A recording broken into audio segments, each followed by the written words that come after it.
Okay, so welcome all to the next episode of Xpert F.A.C.T.S series. Today, what we are going to do, so first of all, good morning, good afternoon, good evening all, from whichever part of the world you're logging in. We've got registrations from across the globe, so thank you so much for your interest in the event, and welcome to the next series of Xpert F.A.C.T.S. Zoltan, who also heads Vintagens, along with me, myself, Firuzi from PROTEQme, I'm the founder of PROTEQme, we've decided to cover this next topic on controlled chaos. Now, what I'd like to do is I'd like to give you some background on what this controlled chaos is all about and how did we come up with this topic. So, as we are all aware of it, that in 2020, COVID has disrupted the entire economy and the industry. And Zoltan, coming from the audit world, obviously, we agreed when we had a discussion that controls today in the corporate world are chaotic. There's a lot for corporates and individuals in the corporates to deal with.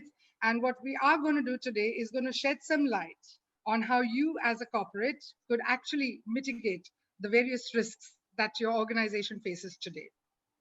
So moving on, as I said, I'm the founder of PROTEQme. My name is Firuzi Kotwal. And this event is headed, and our guest speaker today is Zoltan Csonka. I'd like to briefly introduce Zoltan because he comes with a whole wide of experience and expertise. So he's a senior auditor, IT audit. He's done IT audits and he's done risk management and compliance audits. He's an expert with over 16 years of national and international experience. He's conducted financial, operational, IT, and various other audits, and has reviewed over 13 countries, including Singapore, Canada, USA, Australia, Brazil, Oman, and others. He's worked with 6 MNCs in various sectors, such as financial services, manufacturing, mining, wholesaling, food processing, chemicals, and others. Currently, Zoltan holds over 20 professional certifications in finance, internal audit, IT audit, risk management, and compliance. It's a pleasure to have an expert like Zoltan, a thought leader of the industry like Zoltan, to our show. Zoltan, very welcome to the Xpert F.A.C.T.S series. And if you'd like to say a few words to introduce yourself and just bolt on what I've already described about your experience and expertise. Absolutely. Thank you very much, Firuzi, and the whole PROTEQme team for organizing this amazing webinar. And a special thanks to all the attendees, because it's a Saturday. I know it's valuable time with the family. So if you can dedicate to us 40 to 45 minutes, we would really greatly appreciate that. We hopefully share with you information that could be useful in your future roles or in your annual risk assessment, IT audit risk assessment. And this is something that's going to be focus of the presentation. And we really appreciate your time and dedication. So I think Firuzi will take it from there. Thank you, Mr. Zoltan, and welcome again. So what we'd like to do is we'd like to start with a quick introduction and of the topics and the agenda. So what we are going to cover today is financial crime and fraud survey, the regulatory requirements in compliance and the IT audits, control environment where there are 6 key factors that most corporates could focus on, and how could that help you make your controls a bit robust, organizational structure and why those are really, really important, because that drives a lot of security elements, and corporate culture as a liability. So we'll talk a little bit more about that. Corporate culture, again, indicators of those as to what makes a culture a really compliant culture, and an annual IT audit risk assessment. So coming from the audit world, Zoltan firmly believes, and so do I from the compliance world, that audit is the 3rd line of defense, and we'll talk about those 3 lines of defenses later.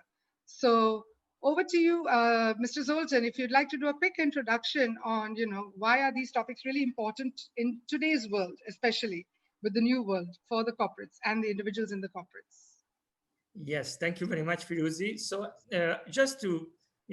we made 4 bullet points related to the importance of the IT risk assessment and risk management practices in the changing environment. So what we wanted to emphasize that organizations go through dramatic changes. There are companies that are centralized, other organizations more decentralized in nature. Later on, when we talk about the organizational structure, you will see that we make a very clear demarcation between the 2 structures. And of course, there are organizations that have a hybrid structure. Part of it centralized and certain areas that are completely decentralized. We also see a rapid change in the regulatory environment. because of technological changes, blockchain technology, the remote work that happened because of the pandemic. These changes also trickle down to new regulations, not only in Singapore, but globally. Obviously, the blockchain technology is something that, and the Bitcoin, that is rapidly getting adopted, especially in the Asian Pacific region, and the regulators start to introduce new regulation that drastically impact the IT risk management, IT risk assessment framework. The geopolitical changes, obviously the heightened tension between the US and China also disrupted the supply chain, and that has an ultimate effect on organizations. And obviously the internal audit work that the team can conduct, most of the work moved remotely, and that also slows down some of the audits, because audits used to be done face-to-face, and right now auditors cannot travel. So it's a completely new world. And finally, I would like to draw our attention to the last bullet point, where we talk about the PwC Global Economic Crimes and Fraud Survey, which is going to be introduced on the next page. Actually, this highlights our point of a very structured risk assessment, because there's a lot of financial impact. Companies face external and internal fraud risk, and these are significant in financial terms. So on the next page, you will see what are the numbers that PwC found in its 2020 survey. A couple of the highlights here. PwC actually conducted more than 5,000, a survey with more than 5,000 respondents in 99 territories. And 47% of companies experienced a fraud in the past 24 months. 6 is the average number of frauds reported by company. And $42 billion the total fraud losses reported by respondents.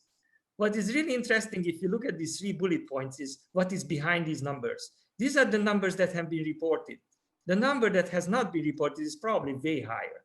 The reality is that fraud is typically doesn't get captured by internal audit. People might have the misperception that internal audit has very serious fraud detection capabilities. Ideally, all the internal controls are there to avoid these fraud to occur. But at the end of the day, most of the fraud is reported by whistleblowers. So we have to be very much aware that all these figures we see here are seriously underestimated.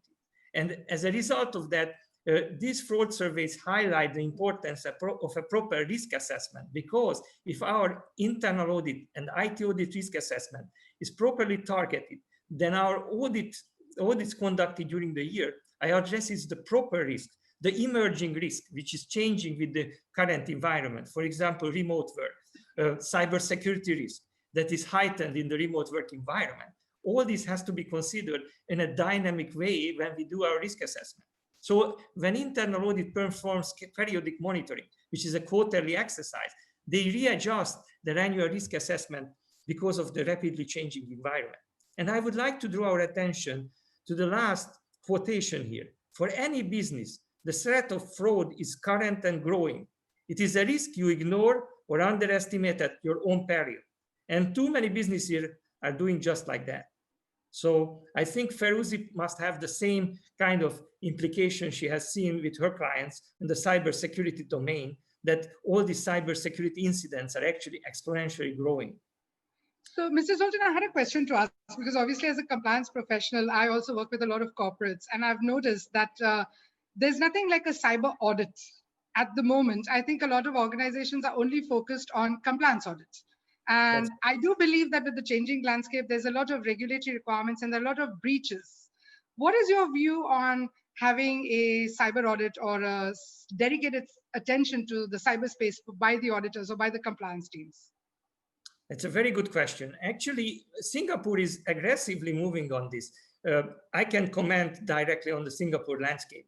The Monetary Authority of Singapore used to have an IT risk assessment guideline. This has been updated over the years, but very recently, they just introduced the cyber hygiene requirements. And these are applies to financial institutions, asset management firms, and probably fintech firms as well. So cyber hygiene is a new regulatory requirement. But what happens with regulators is that the regulations are pretty much principle-based. So what we have to recognize that they are purely guidelines. They don't translate directly into actionable control design and control framework development. That exercise is actually something that happens by the compliance team, and later on the internal audit team does a validation. So to back to your question, definitely the compliance team is trying to perform a regulatory compliance-based assessment. So they develop the framework, they do the assessment.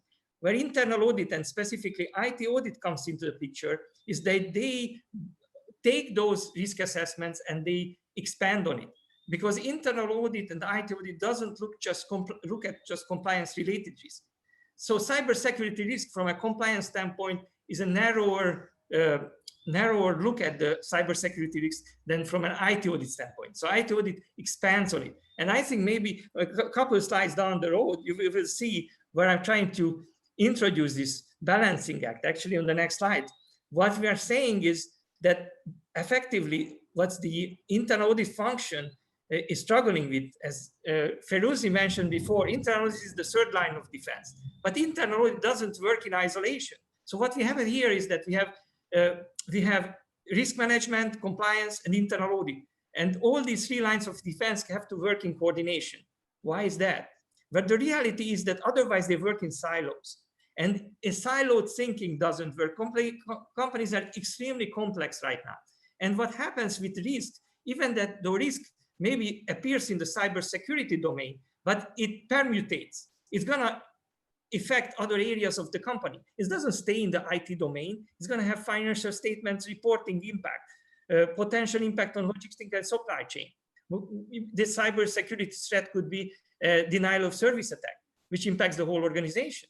So what I wanted to say here is that, and we're going to see it on the next page, is that ultimately what we have is that we have a regulatory compliance requirements by the regulators. Then we have basically, we have it's coming up on the next page. We're going to have a breach, which is compliance. And then we have IT audit. So let's look at this table. I just wanted to draw your attention. Our interpretation is that regulatory requirements handle risk in a vacuum. So what does that mean? When the regulators introduce a requirement, it's not sector specific. It's generic. It lags behind the emerging risks. Usually regulators need time to get submissions, proposals, consultation papers before an actual regulation gets introduced. And they are only a minimum baseline. And this is something that I would like the listeners and the viewers keep in mind, minimum baseline. Now, when we talk to a breach, the compliance function is creating a breach from the regulatory requirements to translate that to the organization's language. So the regulatory requirements get embedded into policies and procedures. The regulatory reporting has to be complete, timely, and accurate. Compliance makes sure that's happening. And compliance also makes sure that all these regulatory requirements are verified. So that's where they play their role. Ultimately, we get to the last column where IT audit comes into the picture. This is where risk is evaluated in context, very specifically to the organization. So this assessment is very company specific. It includes continuous monitoring of emerging risk, and it's customized to the organizational structure. And this organizational structure customization is going to come back later on in the slides. There is one more point I would like to mention. When we talk about risk happening in a vacuum, and it's only the regulatory requirement is only a minimum baseline, let's just think about the recent incidents of Citibank and JP Morgan, who get regulatory fines for internal control non-compliances. This raises a serious question. What it means is that those financial institutions actually had been fined by the regulators, which means they actually didn't meet their minimum requirements. So I would not expect very advanced IT risk assessment, IT internal controls in place at these organizations when we look at the IT risk assessment, which is supposed to be even more in-depth and broader. So I want to warn anybody who realize that organizations get fined by the regulators or internal controls must have a lot of work to do, because IT audit risk assessment is way more than what the regulators would look like. So, Mr. Zoltan, a couple of questions. So there is one question from the participant saying, how can audits protect an organization from cyber breaches? Because you did say that a lot of organizations are at the moment not even meeting minimum standards, right? Minimum control standards. And I think in the previous slide, you also mentioned that it's a balancing act, right? So what are they balancing, and what are those minimum controls? Because I think the question asks, how does audit protect an organization from cyber breaches? Sure. So obviously, as I mentioned, the starting point is the regulatory requirements. So that unacceptable that companies get fined for IT non-compliance, internal controls, because not complying with regulatory requirements. So that's the bare minimum. What I wanted to explain here is that obviously absolute assurance doesn't exist. So there will never happen that internal audit or IT audit does their risk assessment and the annual audit work, and then we're going to have 0 incidents. It cannot be ensured. So 100% protection doesn't exist. But what we really have to keep in mind is that IT audit, internal audit, is in a delicate position, being a third line of defense. Most of the organizations, departments, and reporting units are very skeptical about the internal audit function overall. They consider them as a policeman of the organization. So there is an educational role by internal audit to perform. And I believe that at the annual risk assessment is a very good occasion, since we visit all the different departments, the key stakeholders, and to part of the risk assessment exercise, to promote the internal audit function, the internal audit reports, and educate the auditees for the upcoming audits and the value that these audit action plans can bring to them. What I want to mention is that there is also, many times companies don't realize how powerful these internal audit report recommendations are. Basically, this gives ammunition to the stakeholders because ultimately it has senior head of audit committee support. So it's much easier to implement those IT internal controls if they are supported by the internal audit report. So what I want to say that internal audit's role fundamentally is to be involved in the education and training. The IT audit action plans has to be very targeted, and they has to be basically the key stakeholders have to buy in to those action plans because they have the best chance to be implemented because they have the actual support by the audit committee of the board.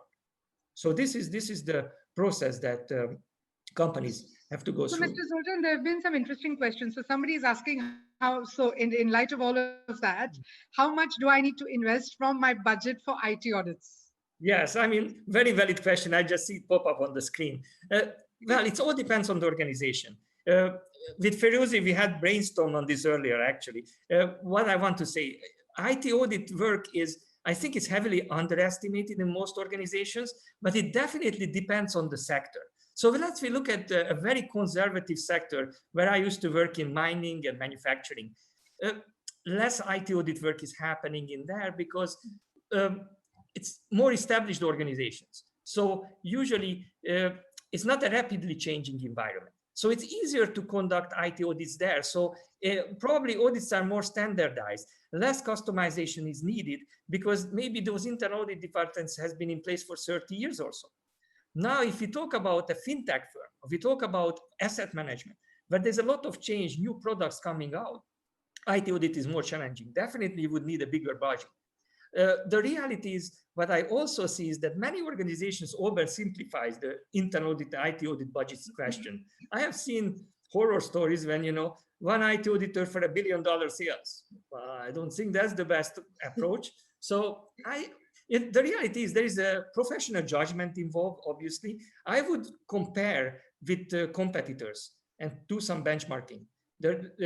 You're not going to miss much if you at least compare to your competitors, compare to the benchmark, and you can never oversight IT audit. The reality is that you must have a couple dedicated IT auditors, but we mentioned before, IT audit is a niche area. So you have the cybersecurity domain. So when you do a network security assessment, you need a specialist.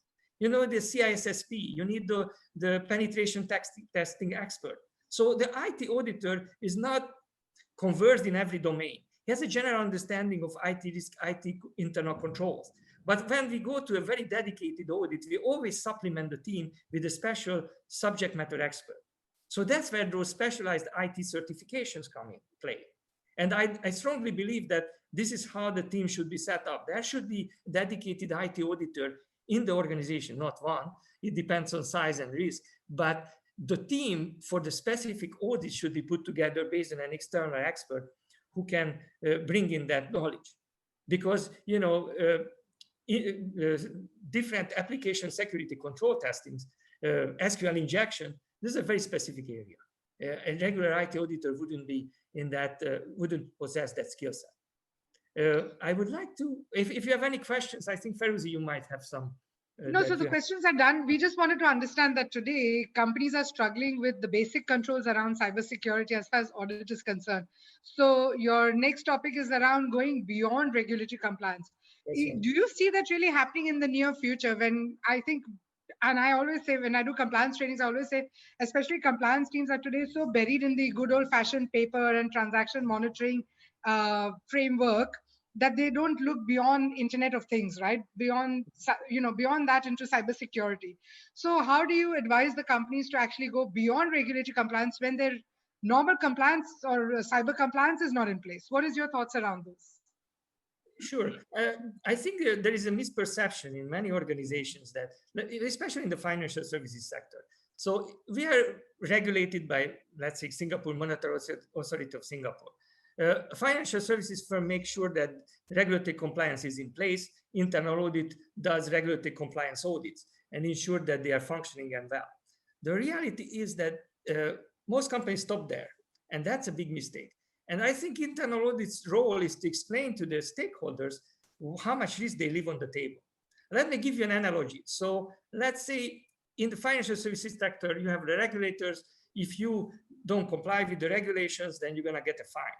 Now, why should we audit more? Why should we have a risk assessment that is way broader than that? In the food industry, for instance, if you have a manufacturing plant making dairy products, let's say, the food inspection agency would come out and certify that your plant is up to the regulatory requirements and you're not going to poison anybody. Obviously, this is critically important. Otherwise, the plant could be shut down tomorrow morning. Actually, the financial services sector has the same issue. Either they get a regulatory fine or they close the business because they withdraw their license.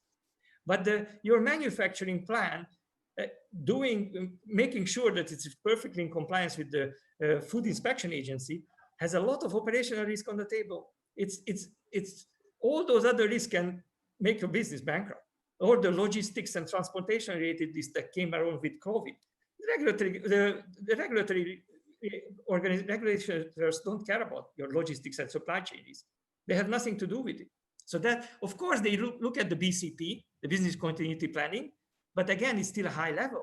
So the reality is that regulatory compliance based risk assessment is not enough, because your plant would be closed down, not because of your food inspection agency suspended your activities, but because your operational risk materialized. And then you have a process breakdown potential. So, Mr. Zoltan, there's another question, and somebody is saying that if I'm in cybersecurity, how can I shift over to risk assessment or become an auditor? Sure. I guess it's easier. the reality is, because if you're in cybersecurity, you're more of a specialist, and internal audit, IT audit is broader than that. So I think you have already a niche skill set. So all you have to do is, I would recommend professional certifications to expand, so certified internal auditors, certified information systems auditors from the Institute of Internal Auditor, natural choices, and then obviously get exposure to financial and operational audits and general IT audits. If specifically IT, I would say IT general control testing for Sarbanes-Oxley compliance would be a good way to go. If this is of help, hopefully for the viewer, this gives some guidance. All right. So would you rather take questions at the end, or should we ask questions while we are in it, while we're in the session? I think we have a polling survey that you wanted to raise, I think, about. Yes. So what I'd like to do is I'd like to start a polling question. I'd like each one of you all to please answer the polling question. And the first polling question is here on the screen, as you can see. Where are you on your agile internal audit journey today? So can I request the audience to evaluate a quick thought on where you are in your journey today? Okay, good. So the questions are coming in. Can you see the poll, Mr. Zoltan? I see the poll, no the results yet, but let me explain why we're asking these questions. Because maybe for many people, some of this come from the left field. But the reality is agile auditing is becoming more and more commonplace. And in the rapidly changing environment, it gives us the edge to more rapidly, with a shorter time frame, we can react to the geopolitical changes, the pandemic, because we can do the risk assessment faster. It gives us the flexibility. So we don't have that rigid framework that we used to work with when we do our risk assessment. We are having the more continuous risk assessment, that quarterly assessment, and that agile approach, not only in the risk assessment, but it also appears in our scoping, in audit, when we are scoping our audit mandates. So we would start the audit without fully define the scope, and as we go along, we would be able to adjust it based on information that's coming to light as the audit gets started, actually. So we would have the high level of scope for the internal audit or IT audit projects, but we would have the flexibility because of the agile approach to steer it towards the direction that adds more value. So it's still a risk-based approach using the agile methodology. And I can see... Sorry, yeah. Mr. Zoltan, it's a bit concerning because obviously nobody seems to have an agile audit in place yet. And I think with the changing times, I think most corporations are struggling to kind of, on the flexibility of, the policies and the controls, moving with the times. So I think 25% have said that they're currently rolling out and 75% said they're still planning it in the next 2 years. What is the danger or the risk you see from the cyber element also, if they haven't got it in place already? Well, I mean, obviously, I mean, the cyber threat since the remote work has changed. I know a lot of organizations had to shift over to remote work too fast. They were not ready for it. Obviously, there were BCP plans in place in most organizations. I don't doubt it. But a specific pandemic response plan, and with the speed this pandemic exponentially actually invaded the whole world, just for IT, from acquiring the hardware, the software, the security tools to be in place in such a short notice, there is definitely a lot of loopholes that emerged. I believe that agile auditing would allow organizations and the internal audit teams to adjust their risk assessments, as I mentioned, more on a more dynamic basis, and the scoping as well. When they start the audit, of course, you have a well-defined scope, but you have to have some room for changes as you get into the mandate. In today's environment, change is just emerging too fast. I just give you an example. You're going to see later on in the slides. For instance, since remote work, application of WhatsApp within organization become a big question. So maybe some of your entities in the Asia Pacific region allow internal communication to happen through WhatsApp or sharing of documents. It's definitely not secure, but it might well be that your regional offices use WhatsApp for this purpose when the corporate guidelines never defined it, whether it's allowed or not. So then you have a disconnect. So obviously all these changes should be actually discovered through the agile approach. And that's what allows you to do that. Otherwise, you have a very rigid framework, you will miss it. So somebody wanted to look for the fourth option, which is not even planned yet. So well, that's another option. All right. So do you want to quickly tell us why these 6 factors are the most important for a control environment? Because as far as and most of my interaction with clients is or with corporates is mostly there are 3 factors, and they are split into people, processes, and systems, right?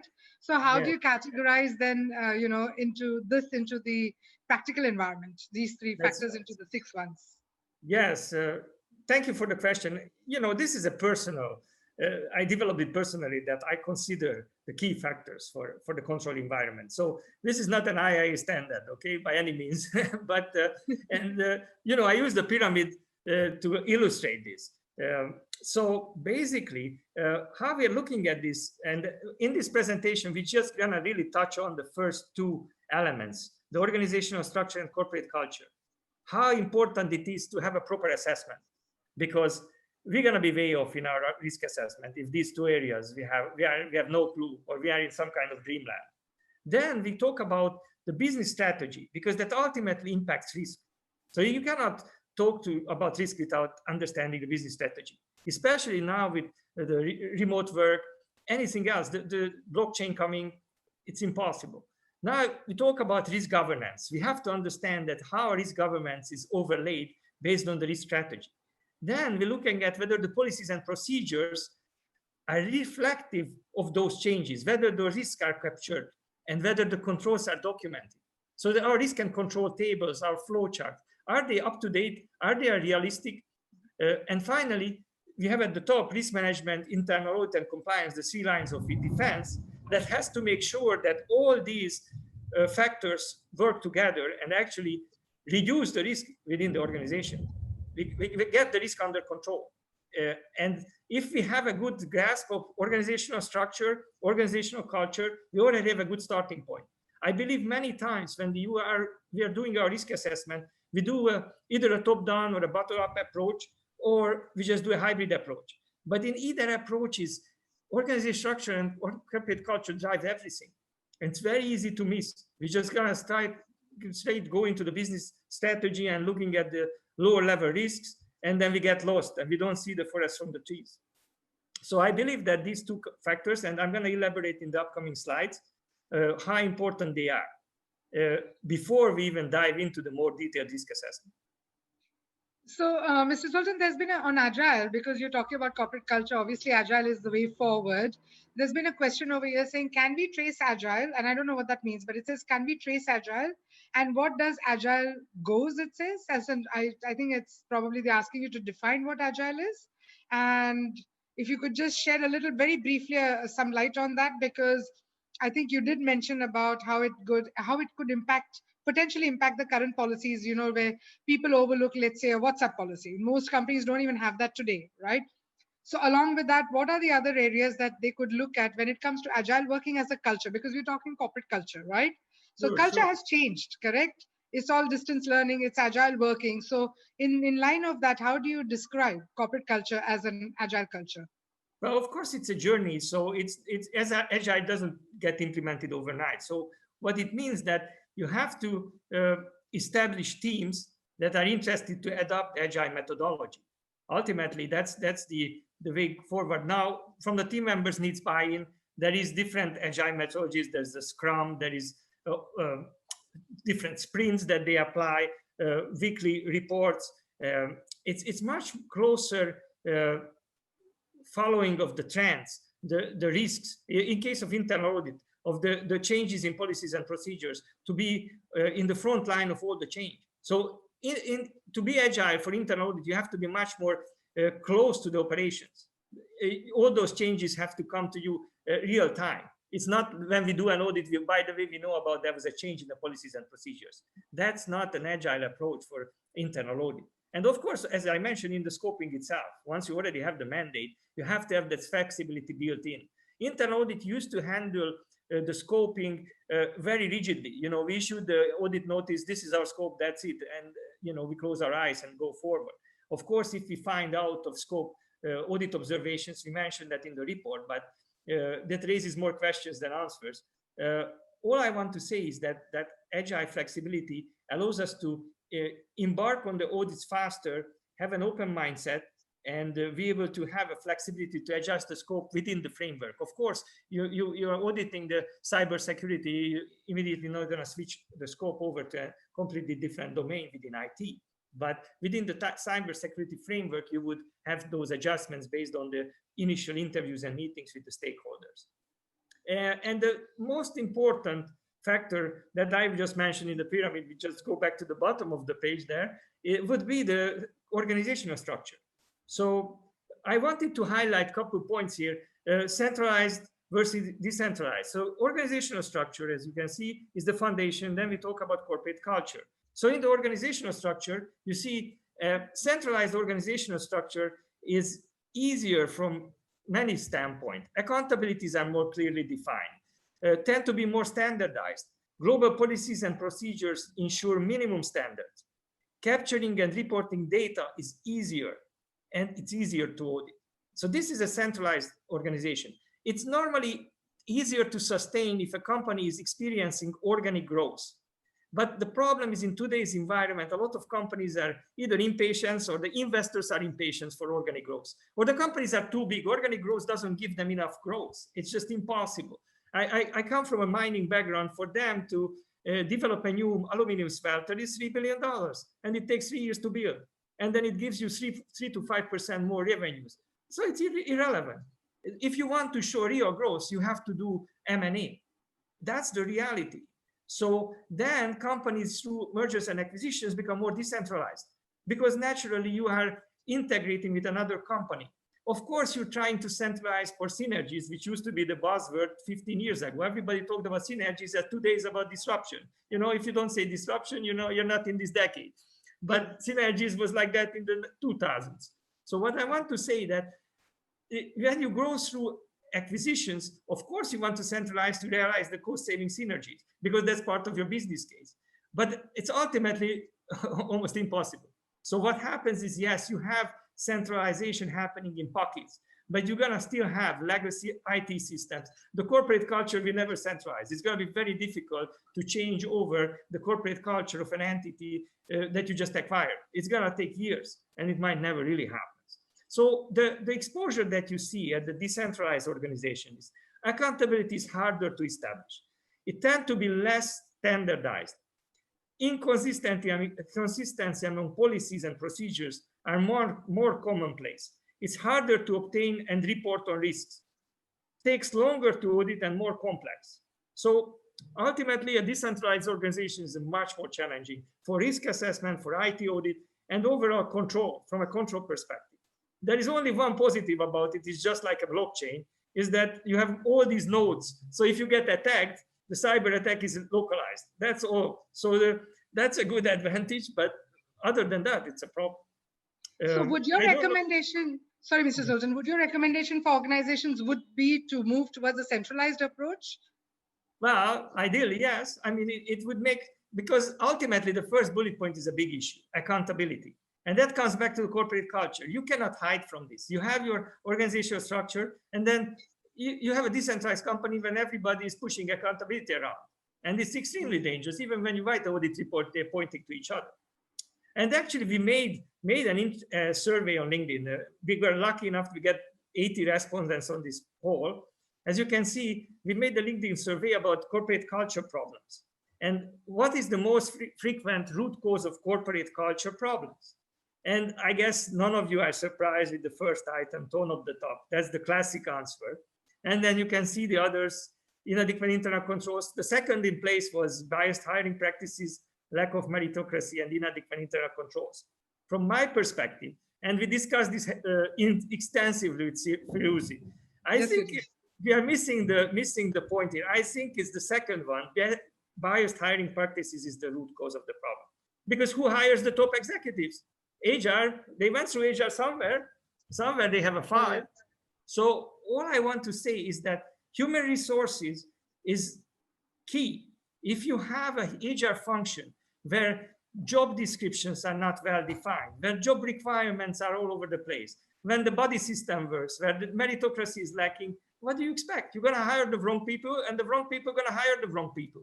So it's a never-ending circle. And there is one more thing that I want to mention here. You know, it seems very obvious, commonplace to say wrong people hire wrong people.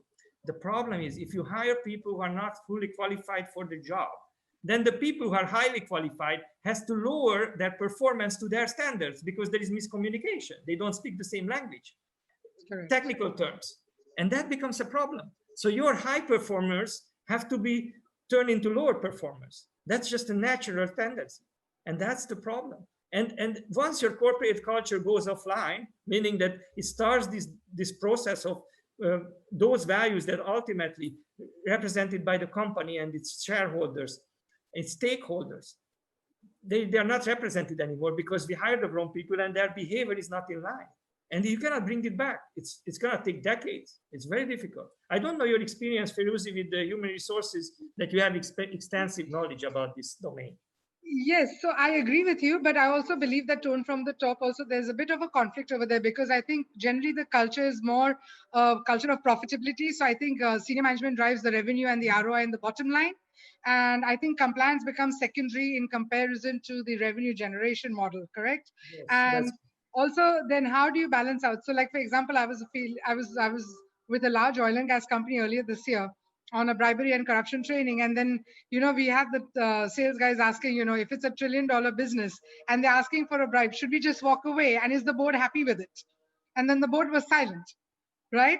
So again, I think there's a massive conflict between, they call it the cost of compliance versus profitability of the organization. What is your view on that? Because obviously now cyber is taking precedence in the compliance world also, correct? So the cost of compliance is just increasing, which means reduce bottom line, reduce profits. What is your view on that? Well, I believe it's case studies. The reality is you have to show what's the cost if you don't do it. You have to show the scandals that you have seen over the years, the Facebook, the Volkswagen scandal. So it seems to be innocent, we're focusing on sales, but at the end of the day, you're going to have a regulatory non-compliance, enormous fines, and let's not forget about reputational impact. The share price goes way down, and it takes a long time for people to forget. I think the other way to also get buy-in is that it depends on the nature of the audit or the compliance effort. Let me give you an example. There is a heavily under-audited area in most companies, which is capital projects auditing. When companies spend, I just mentioned earlier, $3 billion on an aluminum smelter for 3 years, and there is no audit. Well, or there is, but there should be. You see, the reality is that, when we always focus on sales, we forget about the big ticket cost items. So the project management team of the organization should put their hands up that we need internal audit to be there, audit the capital project. And that's not happening in most cases, because it's a niche skill set. Definitely internal audit is not fully equipped. You have to have a specialized auditor for that. But definitely there is a case for capital project auditing. Now, capital project is an aluminum smelter or an IT infrastructure project. There is no difference. The budget is different or the timeline, but that's all. So I think internal audit has a valid case for all these mandates. It just have to give the examples, either show the regulatory breaches and the fines and the reputational impact, or show these case studies on the capital project side, which is very obvious. So I think, of course, it's a hard sell because a lot of companies are sales driven. I know that. So is it fair to say that the tone from the top or the senior management or the organizations have two things to juggle: cost of compliance and cost of non-compliance? Which one do you think is the harder one for them to fulfill? Well, I think risk management jumps in the middle to say, okay, let's establish our risk appetite, let's establish our risk limits. And then, with that view, we are managing our non-compliance risk. So the reality is that risk management's role is to help proper risk governance to come in play. And then, obviously, as you can see on this chart, if these things are not in place, then corporate culture is not aligned with the organization goals. So if the organization has less of a sales-oriented culture, then the corporate culture should reflect that. But if not, then you have a liability.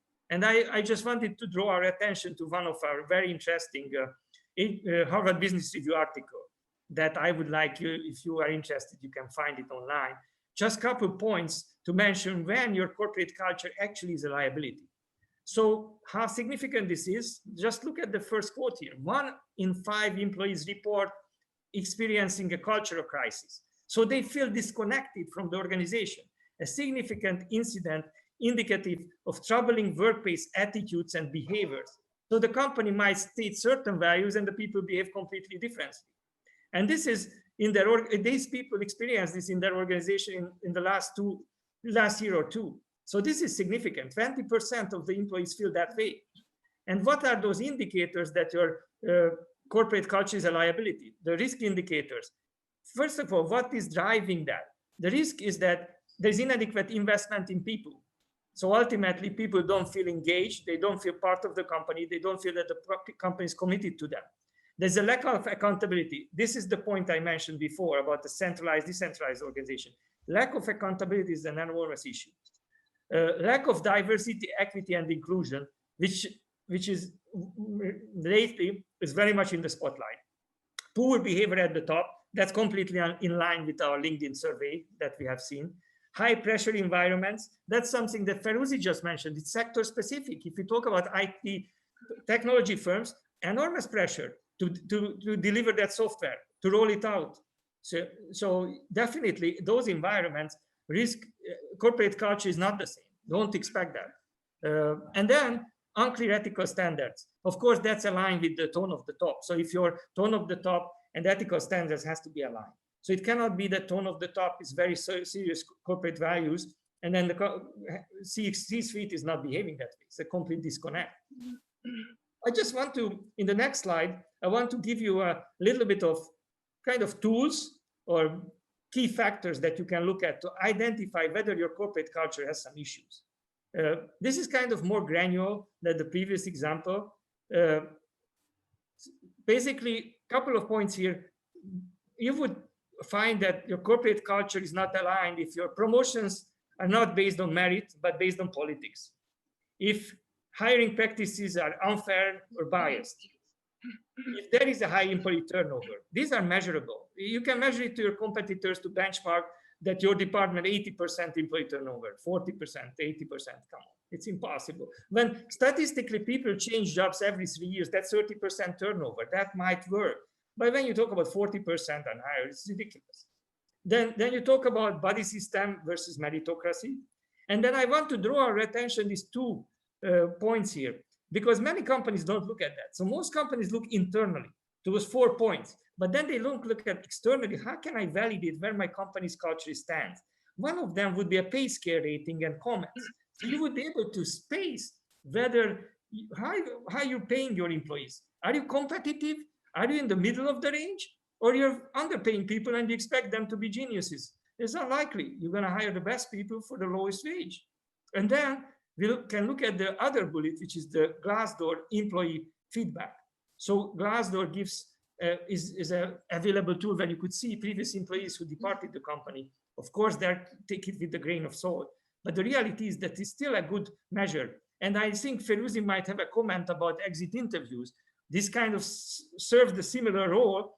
Which one is more biased or less biased? Maybe she has a better idea. I let her explain this part, I guess. Yes, so Mr. Zoltan, I've noticed that in a large corporate, sometimes retention is a problem, right? And sometimes you will have a really high performer leaving because of the culture of the organization, because research shows that people don't leave good organizations, they leave bad bosses. Right? And as a result, because of the lack of leadership skills, sometimes you have good talent that leaves your organization, and these things get picked up during exit interviews. And I think most large organizations or good organizations have the structure of exit interviews in place. The issue I've seen is, having worked in HR and in compliance, is that it's just become a formality. So there is a senior person, and there's a good talent that's left your organization. He's telling you exactly why he's leaving the organization. He's giving you reasons, and yet it's just buried somewhere in the paper. Nobody takes action. Seniors, I strongly believe that the board and the senior management has to take responsibility to identify those gaps in the culture due to which they are losing good employees. Because like you rightly said, you pay pigeons, you get monkeys. And monkeys can do only so much of a job. Right? But if good talent is leaving you, then you need to look into it and see what is the reason behind it. But unfortunately, in my experience, I don't think companies pay much attention to exit interview reasons. What is your belief in that? Because I'm thinking from compliance perspective, to then hire somebody and find the same talent is a lot more expensive and difficult for organizations. Would you agree to that? Absolutely. That's why, as I mentioned earlier, and it's in line with the SALT process, auditing the human resources function is critical. I think it's heavily under-audited. We mostly focus in audits human resources of people's promotions, pay grades, whether the payroll is aligned with the pay grade and things like that. So it's more turns into a payroll audit or auditing the HR process from the hiring standpoint. And yes, we would look at some exit interviews. But the problem is, as you rightfully mentioned, in many organizations, these are just for show activities. So they would document the exit interview, but they never actually did. Actually, I have experience with organizations where they did actually employee surveys, where they went through the whole employee survey, hundreds of people answered, tabulated the results, but they never analyzed it. We said, we ran out of budget. That was the point doing it. So what really happens in organizations, and that's again a cultural issue, what happens there is that sometimes departments or department heads gives you half statements. Well, we did it. Well, it doesn't mean we completed it. We just did halfway. And so most people assume that it includes the analysis as well. So that's, again, a very bad cultural indicator. if you are finding departments heads doing these half-true statements, and when you are actually going into the audit, and you have the survey on hand, but you never have an analysis and action plan, to me, that's a very bad sign. So again, that ties back to the corporate culture issue. Right. And so what do you think as the world is evolving? Obviously, we just spoke about it earlier on, saying policies haven't evolved with the organizations, especially to include the cyber world, right? And similar to the previous slide, to find talent in the cyber world is becoming extremely difficult because it's just starting to come in as a virgin, I think, risk in most organizations, correct? So what is your view on corporates updating their policies, and especially global organizations who have that challenge, right? It's not easy for them to update their policies so easily. So what are the risks do you see around, companies overlooking that bit on updating their policies to include cyber awareness or cyber security as a part of the policy? What is the risk around that? What do you see that as a risk? Yes, I mean, what I've seen in Singapore actually is that for cyber security, because the regulators introduced the cyber hygiene guideline, what really happens is that companies try to be very conscious of that to update their policies. So they are moving towards so-called RegTech, regulatory technology companies, that would enable a more automated update of the policies and procedures based on the regulatory changes. So that's a very optimized approach. But of course, that would change our audit approach. So that has an impact. So it all depends on whether you go still with the manual approach of updating your policies and procedures, or you use a regulatory technology company that would automate this process. And that would impact our IT audit, basically. So I believe that that's going to be the future. Maybe for certain companies, that's not going to be a good fit. It's obviously more complex if you are exposed to multiple regulatory regimes. That's a very realistic concern in a big company like General Electric, whoever, where it's not enough that you are in compliance with the Asia Pacific region, but we have Europe, we have North America, so definitely very complex. I've worked for companies with 500 reporting units. Updating and keeping abreast of the regulatory changes impact on the policies and procedures is an enormous task. I think this is one of the areas where certain IT technologies and applications could help a lot to detect the level of change that happened in these documents and impact our risk assessment. Actually, this is one of the biggest challenges that we face, because regulatory changes are rapidly occurring. Obviously, compliance can help a lot. So this is where the interaction between compliance and IT audit is critical in the risk assessment, because compliance will be the most up-to-date on this. I guess we have another polling question coming up. Yes, so we have another polling question based on what we've discussed. And the next question, I think everybody can see it on the screen, is what is your primary concern over cybersecurity today? So is it the network security, is it social engineering, or is it denial of service attacks? Okay. Yeah, let's see what the participants. So we have 25% saying network security, 20% saying social engineering, 43% saying denial of service attacks. Yes, I can relate to the denial of service attack now, because everybody moved online. So obviously it's a big exposure with remote work as well. So we would not have the access to perform my work. So in the past it would only impact the operations directly. Now all the people moved to work from home. If you get a denial of service attack, then maybe completely other departments would be also impacted. So I can see why this is more in line, but network security obviously is always going to be up there. Yes, I think that the survey is supposed to be a very realistic representation of the environment. I don't know. I know you know much more about social engineering. It's something that you might want to comment on. Yes, thank you. So I think, again, there's a level of ignorance here, because I think social engineering is really, really important. And I think this is where it's similar to audit, where, you do a check on the organization without the organization knowing about it. So it's more like testing the organization's controls and the people. And we always believe that the strongest link is as weak as the weakest link in the organization. Right. So, and generally it's not the systems, it's not the process that makes the mistake, it's the human beings. And unfortunately for organizations, the largest amount of risk comes from human beings. So social engineering is more around, without the employees being aware, we do kind of a phishing campaign. We see how many get trapped into that campaign, for example, being unaware of it. And that again links into, it's a knock-on effect. So that links into the cyber awareness trainings, for example. So have the organizations really invested in that kind of awareness to train their teams and train their staff to understand the risk and mitigate it? So coming from Standard Chartered, because I was working for a large organization, we always used to talk about the risk appetite. And today, the risk appetite is extremely low for organizations because of the regulatory breaches and the fines that are coming in every area, right? And for that reason, I think more organizations should be more vigilant around the breaches, which is through human beings, which can be taken care of through the trainings and the awareness sessions, right? And then obviously then that leads on to the testing of the knowledge part, where you kind of run a social engineering attack to see, have they picked up the things that they should be picking up, or are they still exposing the organization to the risk that they used to be exposed before? And we call it hacking the human, right? It's the human that gets hacked. It's a bit like when we do the cyber awareness sessions, we talk about, you have a home and you have a main door to protect yourself. But if the door is not locked, then what good is the main door? Because somebody can just open it and come in anyway. And it's the same thing for hackers. They have to decipher through a lot of coding if they have to go through the system. But it's just a knock on the door if they have to go through the human beings. So I think the importance, what is your view as an auditor on lack of cyber awareness trainings and then testing that knowledge, through social engineering attacks, or, the ethical hacking attacks that we kind of, work with companies on? We work very extensively on those areas. What is your view as far as audit is concerned? Definitely. You audit it at the moment. Yes, we have these simulation exercises that you mentioned that simulate these scenarios, but it also ties back to the corporate culture and the employee turnover issue. So it doesn't matter how much training you do if you have 70% employee turnover, never going to happen. So the social engineering exposure is also related to your corporate training actually adds value because the people were part of the training and they are protecting your organizations, and your company is not a revolving door. So ultimately, I believe that everything is tied together.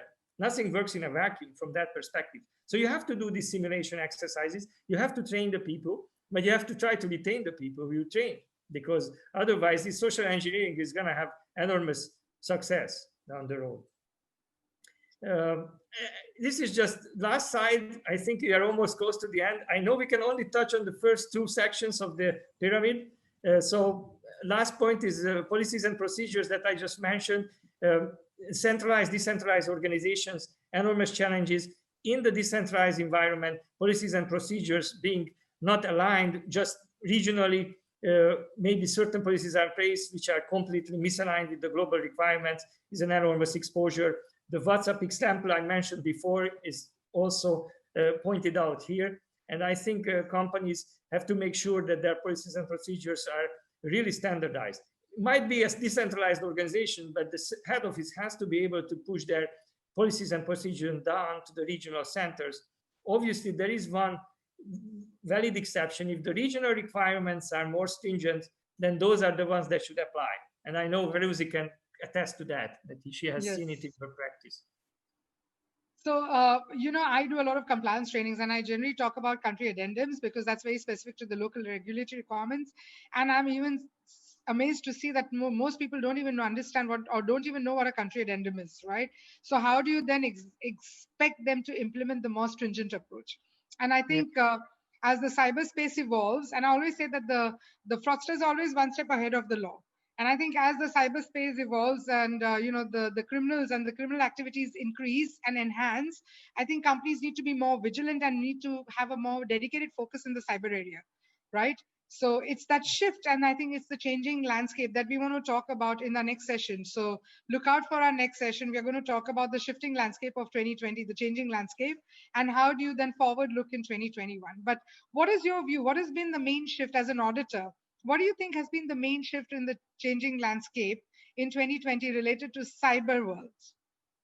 Well, the remote work was the biggest because it was expected to happen, but not with this velocity. The reality is the pandemic created the velocity of the remote work changing. But actually, what I see is that companies should seize it as an opportunity. We look at remote work as a threat from a cybersecurity perspective.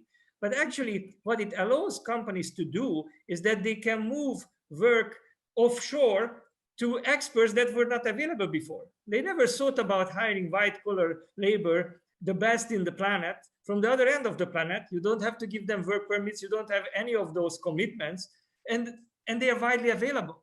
So I think companies should actually leverage remote work to enhance their cybersecurity. So even though remote work created more exposure, it created more opportunities to access the best talent. So to me, it doesn't matter that a company is based in the US and somebody is remote working from the US with 3 hours time zone, or they are remote working from Europe. What difference does it make if you get the best expert on the planet? So actually, it gives more choices to the companies to boost their cybersecurity risk assessment, their cybersecurity audit work, because just hire the best guy remotely and no work permit, no work, nothing. So you know, it's already happening locally anyway. Local remote or global remote doesn't make any difference except the time zone. But I guess it's up to the viewers, and you know, it's obviously depends on corporate culture as well. I remember, sorry to cut you in. I remember there was an ad from Google saying you don't need to be in the US anymore to be hired by us. You can be based out of any part of the world today, and you can still be hired by us. So when everybody was retrenching, Google was hiring. And like you said, remote, I think, has been the biggest changing landscape. So I think in the December session, we'll talk about we'll highlight the risks around remote working and then forward thinking in 2021. In the interest of time, I think we have a few questions, so we will take those questions on. But just for those who need to, if you all need to leave the session, for those who want to look at the recording, we will be posting a recording. Please follow us on LinkedIn. There's a scanning code. There is a QR code for Mr. Zoltan's site also. You can just scan and connect with him. And there are a few more questions. I think if we can just take some questions up. So there's been a question over here saying, what about tracing the location, but we do easily get traced back? No, sorry. I'll talk about the other one. How to secure mainframe and database from DDoS attack? Oh, that's a very technical question. Well, okay, so I think we can answer that later if you want, because in the interest of time, should we just take on the other one? Okay. Yeah. Okay. So the next question is over here. There's somebody who's written saying this is unfortunately literally how KPMG and PwCs of the world work and deliver their services. HR audits aren't really taken seriously. And so what would be your last words to large organizations or reputed organizations who are not taking either HR audits or cyber audits seriously? Absolutely. I mean, sometimes you shouldn't forget the reason a company who has internal audit function might even hire an expert. Two reasons. One is that subject matter expertise I mentioned before. You know, it's very niche area, penetration testing, you need that expert. The other scenario is, let's say, an HR audit. Some of these audits become quite politicized. So if an internal audit expert from outside would conduct that audit, obviously not looking at payroll, but doing everything else, that recommendation seems more independent, and it can be more internal is supposed to be independent anyway, but an external party acting as an internal auditor, as a consultant, sometimes easier to sell recommendations related to the human resources function, because the reality is that the C-suite and the audit committee of the board tend to be more sensitive of observations related to the human resources function, and absolutely necessary to do these audits and identify all those issues, that the risk, cover those risks that we mentioned. If there is biases in the hierarchy practices, if there is certain cases when the job descriptions are completely misaligned with the requirements. So all those are critical assessments. And if you are part of the company, sometimes it's very difficult, because you're still interacting with HR. You don't have that kind of independence. You still feel very uncomfortable. Yeah. So I can see it adds enormous value. And I also believe for data mining purposes, the HR database is extremely valuable. You know, that is a reflection of company culture. You just have to do the right analysis on that data. Data analytics on that is extremely valuable. I think it's heavily under-audited area. And, you know, especially if we talk about the ESG trend right now, environmental, social, and governance. How can you have a proper governance that you say you are ESG compliant when you don't look at your human resources function, very in-depth audit of the area? Because if your human resources is out of line, your corporate culture cannot be in line. So. Awesome. Okay, so I think there are a few more questions, but in the interest of time, because I think we've already gone 4 minutes over the session, I think we'll, for the participants whose questions are not answered, please follow us on LinkedIn and we will get back together with Mr. Zoltan and we'll reply to all your questions later on LinkedIn. In the meantime, any last few words of wisdom from you, Mr. Zoltan, before we close the session? Anything that you would like to leave the participants with, a thought that they walk out with? Sure, I want to thank everybody because I know it's Saturday, it's your free time. So we really appreciate your time and dedication. Hopefully the presentation give you some useful points. Definitely it wasn't the in-depth level that some of you might have expected. It all depends, really. We try to find a balance, hit a point in the midpoint. You know, you have something that you can discuss very high level, certain things very in-depth. We try to be in the middle. Hopefully it was useful for you and Feruzi's team be able to share the presentation and the content so you can hopefully benefit from it and change your perspective a little bit. That's what we try to do, is to give you a different perspective and thinking more not in silos but more in context and influencing your risk assessment and your way of looking at risks for IT and internal audit. And hopefully we managed to do that. Thank you, Mr. Zoltan, for your time. And I would like to thank all the participants for their time to be, to come onto the session. Watch out for our next episode, which is our end of year, where we are going to bring all our speakers together. And each one of them is going to talk about the changing landscape and forward thinking for 2021. Like we said, there are a lot of regulatory pressures today for organizations and individuals in organizations. So I think I would like to leave people with the final thought on personal liability. So the regulators and the government is pushing individuals within the organization and holding them responsible for the breaches, right? So I always say it's our duty to protect ourselves, right? So for that purpose, please, I would urge all of you, if you've missed a part of the session, we'll put up a recording. We'll invite you for the recording in about a week's time. It's on our YouTube channel. For all the questions that we haven't answered, we will be connecting with you on LinkedIn and we'll be answering those questions on LinkedIn. So thank you very much, Mr. Zoltan, and a big thank you to all our participants. Have a lovely day. Good day. Bye-bye.